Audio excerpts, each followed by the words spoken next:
Pour bien s'entendre, il faut bien s'écouter. Rendez-vous sur M, la petite radio du Grand Maghreb.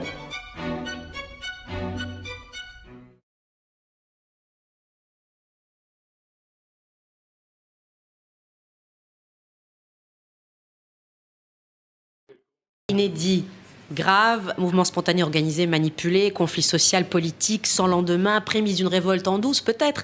Beaucoup de questions et des journalistes impatients ce matin de vous répondre. Je vais commencer, si vous le permettez, par dérouler le fil. Vous le remontrez ensuite.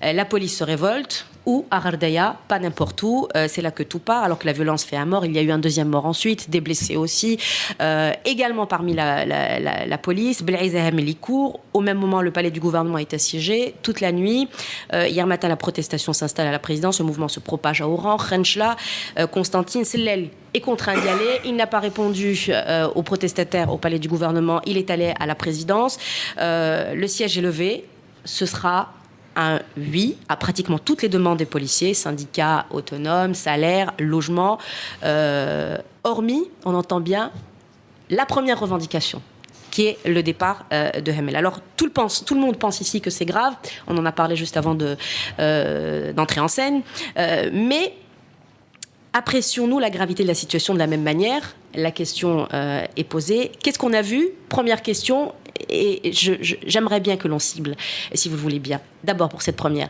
Est-ce que vous avez vu, vous, des jeunes ou de jeunes mutants disciplinés ou des disciples embarqués pour une raison ou pour une autre, pour logement, pour plein de choses, et heureusement à ce moment-là, si c'est le cas, pas armés? Je crois que le mouvement des policiers, compris à Ghardaya, là où ça a commencé de façon symbolique, il y a quand même plus d'une année qu'ils affrontent des situations d'émeutes sociales gravissimes. Malgré ça, à Ghardaya, déjà, ils étaient, au départ, je parle du départ, ils étaient disciplinés. Ce qui a été vu à Alger, essentiellement, c'était un mouvement discipliné. C'est-à-dire, on a l'impression que c'était une parade. Sauf qu'il y avait des slogans, il y avait des revendications qui ont été formulées. Sinon, je pense que le mouvement en soi, il a été assez discipliné, ce qui, à mon sens, a un peu dissipé certaines craintes, notamment chez les populations. Discipliné, ça veut dire quoi? Selon discipliné, ça veut dire un objectif précis, on sait où on va, et ce que l'on revendique, ce n'est pas forcément le social, des logements, de l'argent, une meilleure situation, ou discipliné parce que l'objectif est peut-être ailleurs. Parce qu'on a beaucoup parlé de manipulation, on en parle dans un petit instant. Discipliné d'abord par le fait qu'ils ont marché tranquillement, presque. Moi, j'ai aimé la boutade de quelqu'un. Il dit ils ont marché presque en ordre serré, hein, du Hamis jusqu'au palais du gouvernement. Donc c'était un mouvement très très organisé. Et d'ailleurs, moi, j'étais assez surpris de constater qu'à Ghardaya, même le mouvement des soldats de base était encadré par les officiers qui participaient à la même chose. On n'est pas dans une contestation où ce seraient des policiers de base qui se révoltent contre leur hiérarchie. Il y a tout un corps de police qui réagit de manière commune à la situation de Ghardaya et qu'ils ont focalisé sur la Hamel, qui est une exigence, à mon avis, maximaliste du début, sur laquelle les policiers n'ont pas réussi à s'en sortir. Ils ont, selon moi, tout obtenu. Hein. Belaïs est descendu à Ghardaya, il était prêt à décaisser, il a annoncé plein de choses. Hein. On décaisse. Avant même qu'il rencontre le Sellal, un responsable du ministre de l'Intérieur annonce que le ministre n'est pas opposé à la constitution d'un syndicat. Donc, c'est un mouvement qui a pratiquement tout obtenu et qui ne pouvait pas obtenir le départ de Hamel. À propos de la discipline, parce que Hamel, on va y revenir, c'est pas rien, c'est la première des revendications, ils l'ont pas obtenue et on se pose des questions à ce sujet, la question reste beaucoup de questions. On va en parler. Mais à propos de ces disciplines, ils sont partis de l'Hamis, ils sont allés au palais du gouvernement, ils sont arrivés à la présidence, sans difficulté aucune. Comment les choses auraient pu être organisées sans que ça se sache? Et à ce moment-là, selon vous, comment expliquer la gestion Selon ce Abed mouvement. Sherif de ce matin dans le quotidien d'Oran, il aurait fallu les bloquer au départ. Il aurait prévu ne pas laisser la Chienlit s'étendre dans la capitale. Est-ce que c'était une option possible? C'est une vraie question, parce qu'à ce moment-là, il aurait fallu faire appel. Il aurait fallu faire appel à un autre corps de sécurité, et probablement la gendarmerie. Est-ce que les gendarmes auraient réprimé les policiers? En fait, le mouvement des policiers a mis dans un très grand embarras le gouvernement et le pouvoir. Parce que de réprimer, ça peut créer une division entre les corps de sécurité. De laisser faire, ça a donné des images, je vais te l'accorder, mon ami Abd, choquantes, de policiers qui étaient quasiment agrippés au portail de la présidence de la République. Abed. Non, moi, ce que je note, c'est que il ne pouvait pas y avoir une réaction pour les empêcher. Parce que, pour une raison qui est très simple, personne ne peut prendre cette décision. Envoyer des policiers ou des militaires ou des gendarmes contre des policiers, celui qui prend cette décision est un homme mort politiquement. Il est fini. C'est trop dangereux. Il est mort de toute façon. Hein. On attend. Et on attend ce que décide le président Bouteflika. Je trouve que le président Bouteflika ne décide de rien. Il n'est pas capable de décider. Et donc, les choses se font et les responsables essaient de rattraper le coup. Après, ils essayent de récupérer, de colmater les brèches, de faire en sorte que ça ne dérape pas. Ce qu'on note aussi, il y a une question qui est très simple. Les RG, ils étaient où? Ça se passe à l'intérieur de la police. DRS, ils étaient où? C'est quand même... Et puis, il y a un autre élément qui est, à mon avis, essentiel. Là, j'ai quand même envie de voir la chose positivement, parce que c'est tellement grave, cette affaire. C'est une mutinerie. Elle est tellement grave. Je relève un point qui est positif. Ce sont les services de sécurité qui nous disent qu'à Ghardaya, il n'y a pas de solution sécuritaire. Voilà. Donc, il y a un pouvoir qui a tout axé sur la solution sécuritaire depuis 10 ans, 15 ans, et les gens qui font ça lui disent non, ça ne marche pas. C'est bien que tu parles de Ghardaya, parce que c'est vrai que parti de Ghardaya, on a l'impression que le mouvement est politique, est important, ça dépasse les revendications sociales. Arrivé à Alger, aujourd'hui, tout ce qu'il en reste, c'est un problème de logement, c'est un problème de salaire, et c'est un petit peu ça. C'est vrai que Sellal, Blaise vont tenter de noyer ce mouvement dans des revendications matérielles, mais la pilule va passer difficilement cette fois-là. Je veux écouter vos arguments. On peut commencer par Hamel. Non, lui, c'est Abdelkrim. Abdelkrim. C'est pour ça qu'il n'a pas souri. Des gens en tenue, qui font partie d'une unité armée, ne se rebellent pas pour des logements. Non. Même si c'est vrai, leur rébellion doit être lue autrement. C'est pas des militants de gauche ou d'extrême gauche qui sont dans la rue. Non, c'est des gens... Même si la gestion du gouvernement veut à tout prix dire que ce n'est qu'un mouvement social, c'est une grosse secousse politique qui vient d'arriver sur un système qui est en situation de paralysie. Donc il faut... Et la question est... Moi j'ai fait le parallèle. En octobre 88, il y a une intrusion des appareils du système qui ont provoqué la société pour faire bouger les choses. Là, ça se déroule dans l'appareil sécuritaire lui-même. C'est-à-dire dans un des leviers essentiels du fonctionnement du régime. Et je remarque aussi, c'est-à-dire le jour où il y a eu Ghardaya, j'ai lu que le DRS a quitté les ministères et donc il a dû quitter la DGSN aussi. Ça peut expliquer peut-être ça. Ton argument... Tu avais dit dès le départ, c'est un mouvement inédit. Il n'est pas tout à fait inédit. En fait, au début des années 90, il y a eu quand même des velléités de revendications syndicales pour la syndicalisation du corps de police, qui n'a pas abouti, mais c'est pas nouveau. Ça a fait un peu, c'est venu en tant que... Il y a un effet boule de neige après le mouvement de notre service paramilitaire, qui est la douane, suivi par les pompiers, et puis il y a eu les policiers. Ils ont essayé aussi, ils ont tenté d'aller vers la structuration du corps à travers un syndicat. Pas de manifestation. Il est vrai qu'il n'y a pas eu. Non, je parle du mouvement revendicatif. Ils n'ont pas occupé la rue, c'est vrai, mais ils ont formulé ces demandes qui ont été catégoriquement rejetées. D'autant plus que à l'époque, il y avait même ceux qui voulaient donner un cachet un peu politique à leurs revendications par rapport à la police et des polices. Et ils veulent un syndicat pour se protéger justement par rapport à ça. Je termine l'idée. Le fait d'avoir dit et déclaré que la solution à Gherdaya n'est pas sécuritaire donne un cachet politique au mouvement des policiers, c'est-à-dire pas seulement revendicatif. Ça, c'est la lecture de la presse. Parce qu'ils ont dit 8 mois ou 10 mois, ça suffit. Ça peut être 8 mois, 10 mois de mobilisation, on en a marre dans des conditions difficiles. Et comme ça peut être 8 mois, 10 mois, ça suffit. La sécurité, c'est pas la solution. Non, c'est ce qui explique la revendication maximaliste de la tête de l'Hamel. Mais en fait, je ne pense pas que vraiment ce soit l'Hamel qui est visé. Je crois que c'est une revendication symbolique qui pose le problème de la tête du pouvoir, la tête du corps, mais au-delà, aller à la tête du pouvoir. Je ne sais pas si parce que je ne pense pas que l'Hamel, en personne, décide de la solution sécuritaire à Gherdaya. C'est une décision politique du pouvoir. Et l'Hamel ne fait qu'exécuter la décision politique. Tout est parti de Gherdaya, mais le mouvement, c'est pas Gherdaya. Le mouvement, il est plus global que ça. On parle de Hamel. Excuse-moi, Saïd. On parle de Hamel. Alors, comment justifier? Il dit non, Hamel, c'est pas ça le problème.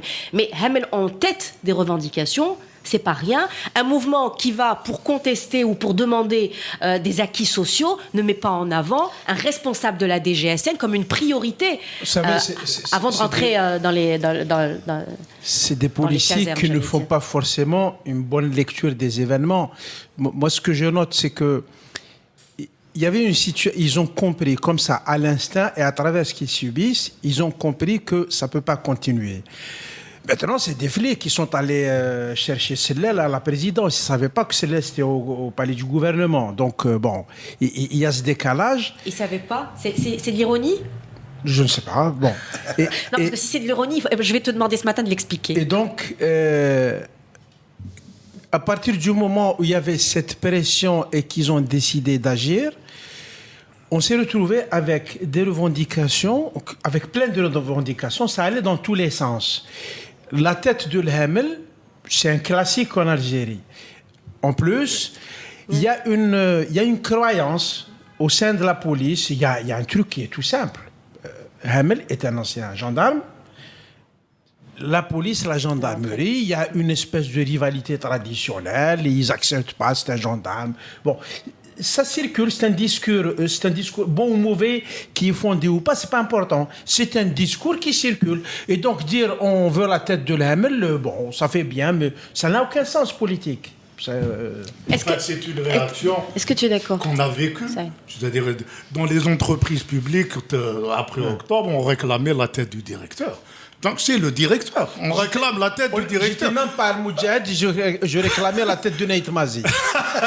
Je ne sais pas pourquoi d'ailleurs. Mais le côté politique de Gherdaya, on n'a pas besoin que les policiers nous le disent.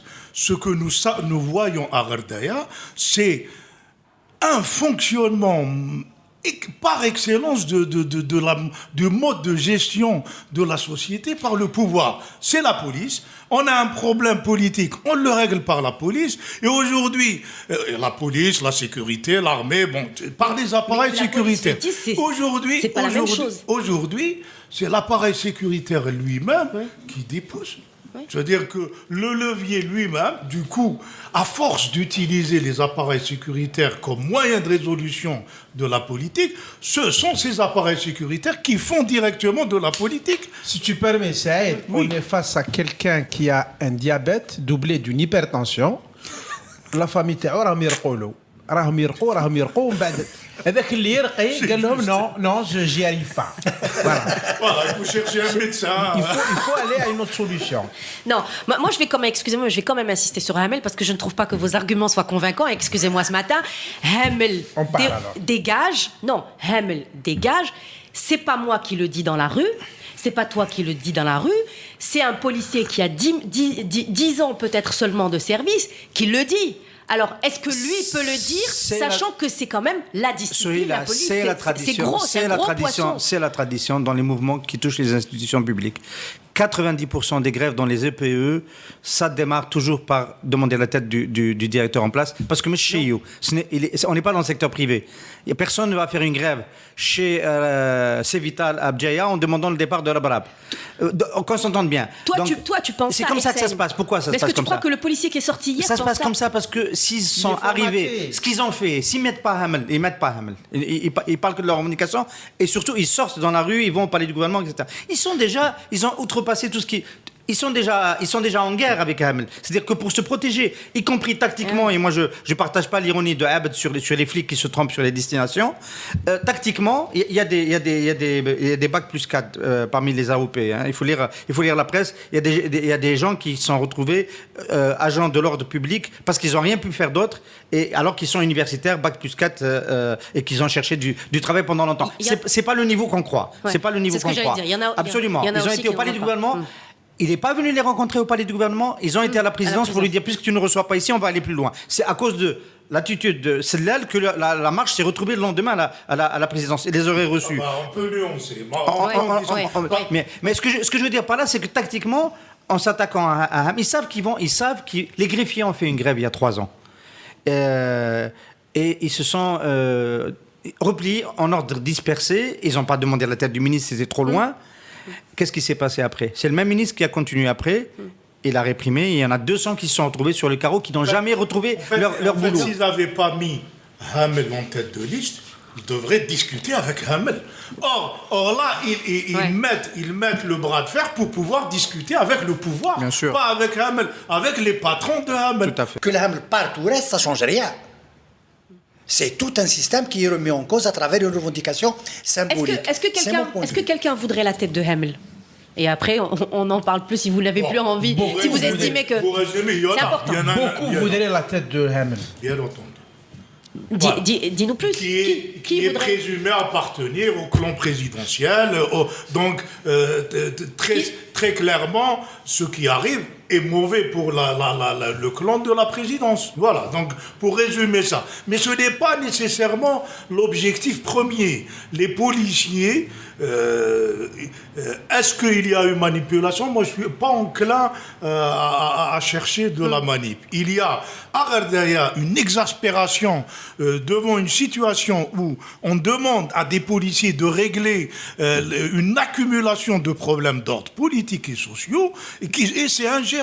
Gherdaya, ça préfigure l'Algérie de demain si on ne la change pas. C'est exactement ce que... Ils sont juste en avance. Gherdaya est une région en avance sur le reste du pays. Bien sûr, Saïd, mais on n'aurait parlé que de Gherdaya si le mouvement s'était arrêté à Gherdaya. Or, il est allé à la présidence. C'est toute la question est là.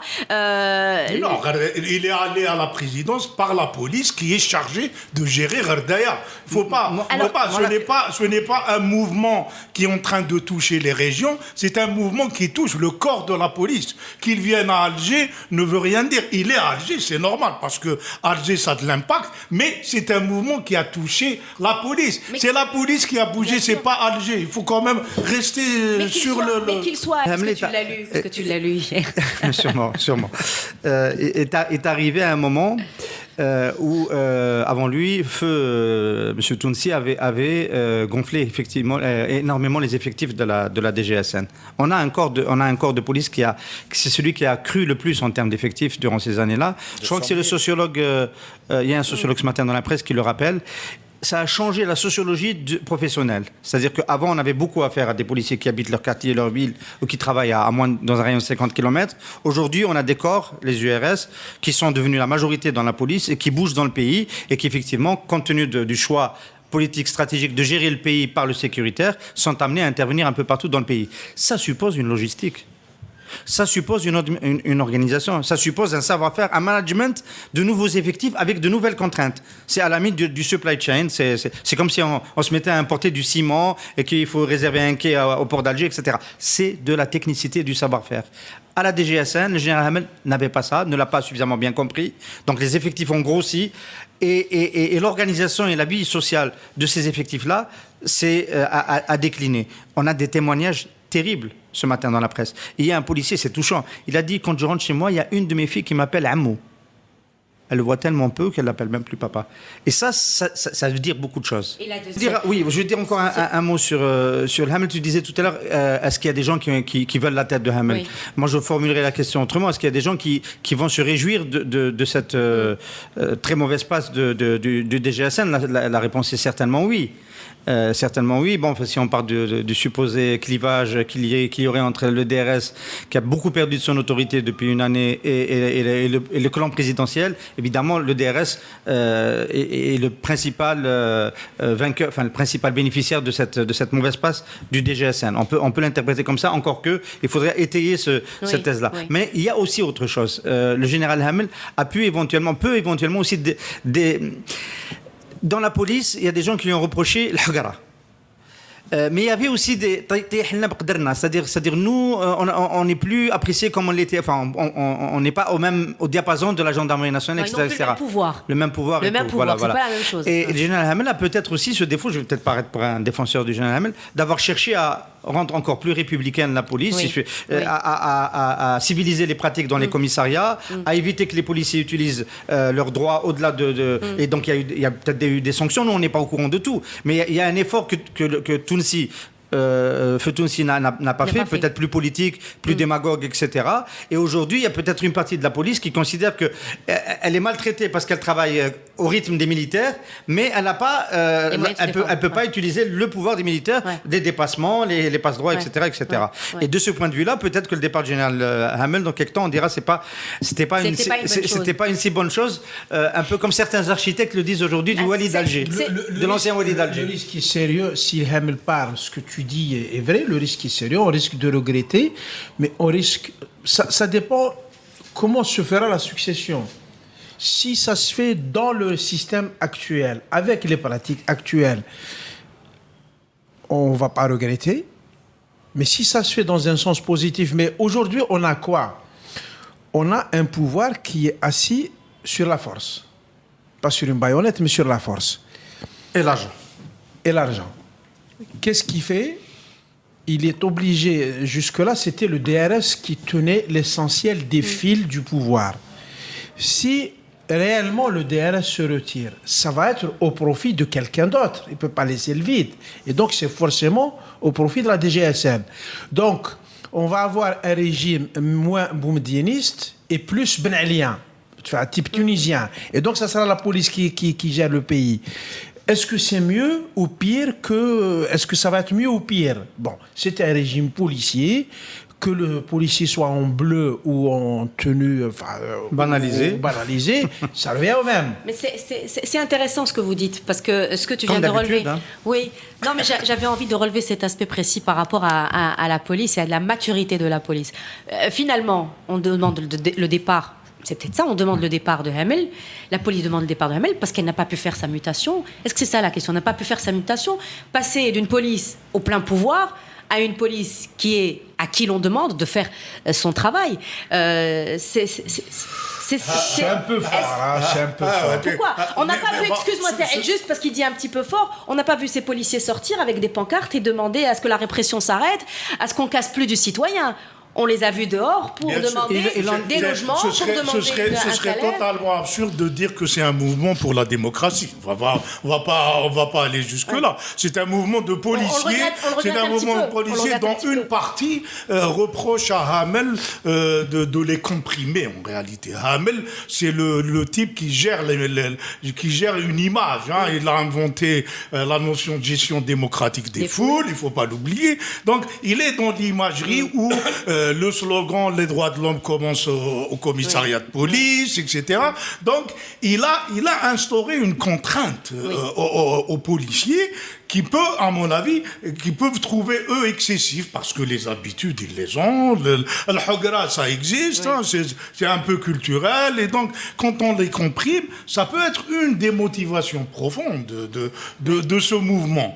Mais je pense pas qu'elle soit la plus importante. Le plus important c'est que ça se déclenche à Gherdaya où ce corps est devenu très visible au sens politique en Algérie et visible dans son échec, dans son incapacité. Il est insulté de part et d'autre par les Mozabites, par les Chambi. Il est dans une situation intenable, en train d'essayer de régler un problème qui le dépasse.